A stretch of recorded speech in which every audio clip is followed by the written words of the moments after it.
روزہ کیوں رکھا جاتا ہے؟ اس کا مقصد کیا ہے؟ سویر سے لے کر شام تک بھوک اور پیاس کاٹنا آخر کیا مقصد رکھتا ہے؟ جبکہ سب کچھ موجود ہے۔ یہ خوراک بچاؤ مہم تو ہے نہیں، بلکہ ان دنوں کے اندر مومن کا رزق بڑھ جاتا ہے، رزق میں اضافہ ہو جاتا ہے، اخراجات زیادہ ہوتے ہیں۔ تو پھر جب اخراجات بھی زیادہ ہوتے ہیں، خوراک بھی وافر ہوتی ہے، تو پھر سویر سے لے کر شام تک بھوک کاٹنے کا کیا مقصد ہے؟ اللہ تعالیٰ جل شانہ جو اتنا پیار بندے سے کرتا ہے، وہ کیوں گوارا کرتا ہے کہ میرا بندہ اتنی بھوک کاٹے، اتنی پیاس کاٹے؟ ایک ماں گوارا نہیں کرتی کہ میرا بچہ بھوکا رہے، پیاسا رہے۔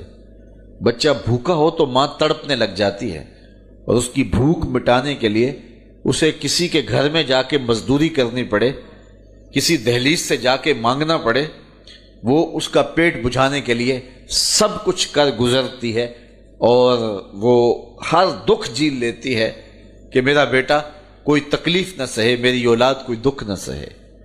تو اولاد کے لیے ماں کے جذبات ہم دیکھتے ہیں، اور ان مراحل سے ہم گزرتا ہوا زمانے کو دیکھتے ہیں۔ تو بیٹے کے لیے ماں بھوک اور پیاس گوارا نہیں کرتی، تو جو 70 ماؤں سے زیادہ پیار کرتا ہے، اس نے کیسے گوارا کر لیا کہ میرا بندہ سویر سے لے کر شام تک بھوکا رہے، پیاس کی شدت کاٹے، بھوک کی شدت کاٹے۔ آج کل 16 گھنٹے لمبا روزہ ہوتا ہے، اور اتنا طویل عرصہ سخت گرمی میں زبان کانٹا ہے، حلق خشک ہے، اور بندہ دریا کنارے ہے، لیکن ایک گھونٹ بھی اٹھا کے نہیں پی سکتا۔ تو یہ کیسے رب نے چاہا جو 70 ماؤں سے زیادہ پیار کرتا ہے؟ ماں تو اس لیے پیار کرتی ہے نا کہ اس نے بیٹے کو جنم دیا ہے، اور اتنا پیار کرتی ہے کہ دنیا کے کسی ترازو پہ ماں کے پیار کو تولا نہیں جا سکتا۔ یہ سڑکوں کے کنارے پہ بڑے بڑے ہیوی کنڈے نصب کر دیے گئے ہیں، جس پر پورے کنٹینر تول لیے جاتے ہیں۔ تو میں کہا کرتا ہوں، آج تک مجھے کوئی ایسا کنڈا نہیں ملا جس پر ماں کے پیار کو بھی تولا جا سکے۔ اللہ نے اس کے سینے میں پیار رکھا ہے، تڑپتی ممتا رکھی ہے، اولاد کے لیے وہ جذبات رکھے ہیں کہ دنیا کے کسی ترازو پہ اس کا وزن نہیں کیا جا سکتا۔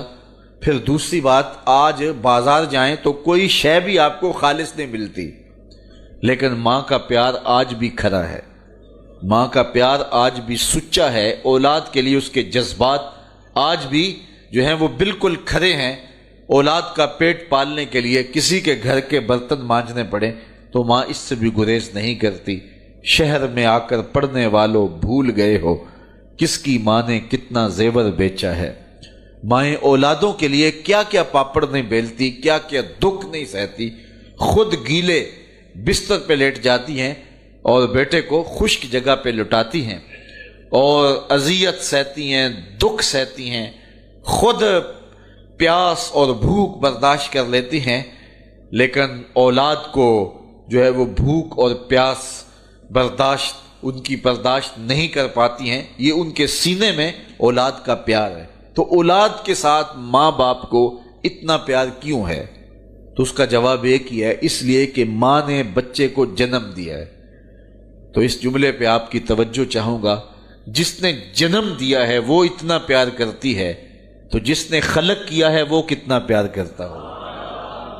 ماں نے جنم دیا ہے، تخلیق نہیں کیا، تو جنم دینے والی کا پیار اس کا ٹھکانہ نہیں، اور جس نے خلق کیا ہے اس کی محبت کا عالم کیا ہوگا؟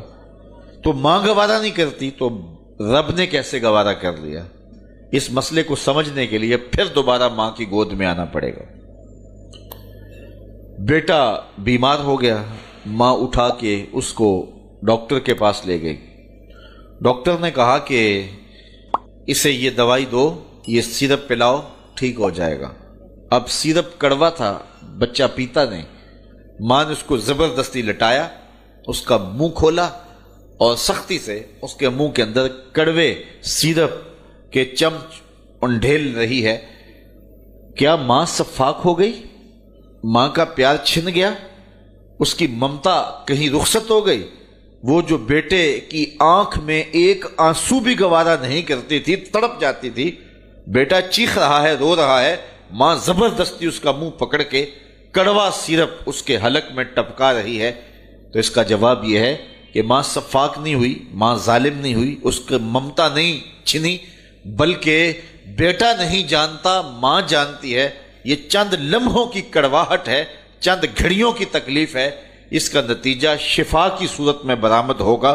ماں کی نظر اس تڑپنے پہ نہیں جو اس کا نتیجہ ہے، ماں کی نگاہیں اس پہ لگی ہوئی ہیں، اور بیٹے کے پیار کی وجہ سے وقتی طور پہ اس کا یہ تڑپنا وہ گوارا کر لیتی ہے۔ جو 70 ماؤں سے زیادہ پیار کرتا ہے وہ جانتا ہے یہ چند لمحوں کی بھوک اور پیاس ہے، لیکن نتیجہ بڑا خوبصورت ہے، لعلکم تتقون، تقوی کا نور نصیب ہو جائے گا۔